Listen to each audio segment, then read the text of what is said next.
Facem un video pentru cei care au întrebat cum de porumbei nu ocupă mai multe boxe. Da? Fiind fără fețe.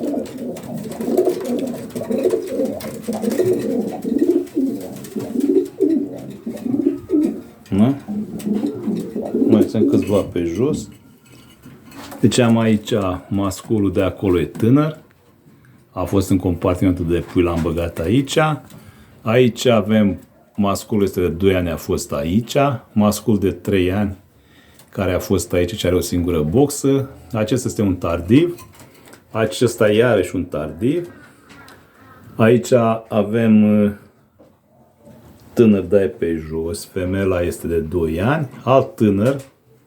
Aici este un mascul și o femelă de 2 ani de zile. Aici un tânăr.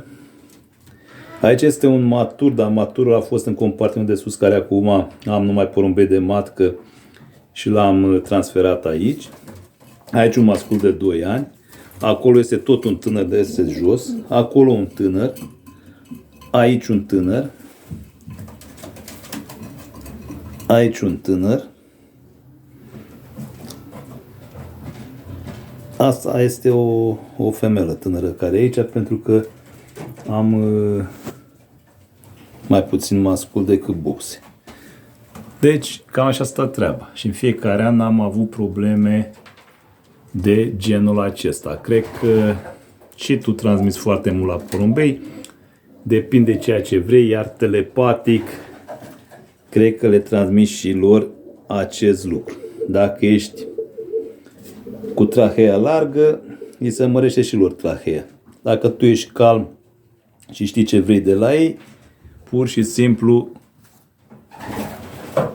te înțeleg. Deci, cam așa stă lucrurile cu boxele fără fețe, iar porumbeii care își cumpără o singură boxă, și eu nu stau la împerechiere sau ca să-și ocupe boxe nici măcar 5 minute în crescătorie cu ei. Deci n-am niciun fel de problemă, niciun stres cu această